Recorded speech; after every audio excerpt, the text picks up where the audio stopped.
ওদের লজ্জা হওয়া উচিত। আর যার কথা বললেন তার কালো কাপড় বেঁধে আজকে মিছিল করা দরকার ছিল, কারণ গণতন্ত্রকে হত্যা করে ওখানে জেতার পর মালা পরে ঘুরছে। এর একটা নির্লজ্জ সরকার চলছে, একটা বেহায়া সরকার চলছে।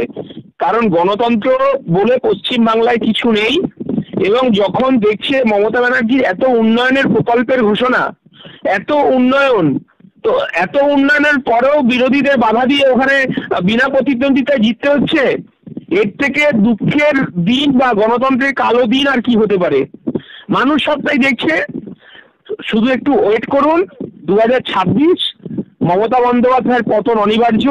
এই বাংলার মানুষ স্বতঃস্ফূর্তভাবে রাস্তায় দাঁড়িয়ে ওই কে কোন ক্রিমিনাল, নটোরিয়াস ক্রিমিনাল কে কাকে মালা পড়ালো, এটা জনগণ রাস্তায় দাঁড়িয়ে একে অপরে আলিঙ্গন করবে যে পাপমুক্ত পশ্চিমবঙ্গ দেখতে চায় 2026-এ এই বাংলার মানুষ। বিষয়টা তো রাজ্যের পুলিশ মন্ত্রী মমতা বন্দ্যোপাধ্যায়, যিনি পশ্চিমবঙ্গের গণতন্ত্রটাকে হত্যা করেছেন। অনুব্রত মণ্ডলকে জেলে আছেন গরু পাচার, কয়লা পাচার, বকটুয়ের ঘটনা থেকে শুরু করে গণতন্ত্রকে শেষ করে দিয়েছে। তাকে যদি বীরের সম্মান দেওয়ার জন্য তিনি নিদান দিতে পারেন, একজন রাজ্যের মুখ্যমন্ত্রী, রাজ্যের অভিভাবিকা, রাজ্যের পুলিশ মন্ত্রী, আর যেখানে শওকত মোল্লার মতো একজন নটোরিয়াস ক্রিমিনালকে ওখানে প্রাধান্য দিয়ে গণতন্ত্র উদ্ধার করার কাজে তিনি নামাতে পারেন, স্বাভাবিকভাবে এই রাজ্যে শেখ শাহজাহান, শওকত মোল্লা, অনুব্রত মণ্ডলরা এই রাজ্যের পুলিশ প্রশাসনটাকে চালাচ্ছে। এর বেশি মমতা বন্দ্যোপাধ্যায়ের কাছে আশা কিছু করবেন না, কারণ তিলোত্তমার পরিবার, তার মাকে মারা হচ্ছে যখন গণতন্ত্র উদ্ধারের দাবিতে, ইনসাফের দাবিতে যখন রাস্তায় আছে, তখন তার মাকে তার পুলিশ দিয়ে পেটানো হচ্ছে। এর থেকে লজ্জার আর কি হতে পারে? তামান্নার মা তার বিচার পাচ্ছে না, হাঁসখালির তার মা বাবা বিচার পাচ্ছে না।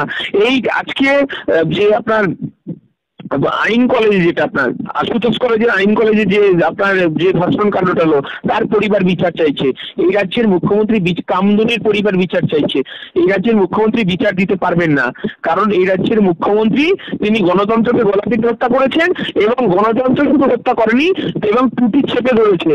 তিনি জানেন যে বাংলার এই প্রশ্নটা যদি আপনি পারেন এই রাজ্যের মুখ্যমন্ত্রীকে একবার করুন, কারণ হচ্ছে এই রাজ্যের মুখ্যমন্ত্রী জানেন যে 77টা বিজেপি এমএলএ আছে, অভিষেক ব্যানার্জি, মমতা বন্দ্যোপাধ্যায়ের মাথা ব্যথা নেই। ভাঙড়ে যে একটা বিরোধী মুখ জিতে আছে, এটাই মমতা ব্যানার্জি এবং অভিষেক ব্যানার্জি রাতের ঘুম হারাম করে ছেড়ে দিয়েছে, যার কারণেই অত্যাচার যতই নামক। আর আপনি উনি ভেবেছেন যে বোধহয় নির্বাচনটা স্টেট পুলিশকে দিয়ে উনি বিধানসভা নির্বাচন করাবেন। দাঁড়ান, সবে তো সকাল হয়েছে, এবং 2026-এ মমতা ব্যানার্জি বুঝবেন যে উনি যেমন ওই 2021 সালে নন্দীগ্রাম থেকে যেমন নন্দীগ্রামের মানুষের থাপ্পড়কে ফিরেছেন, আর ঠিক তেমনি এই রাজ্যের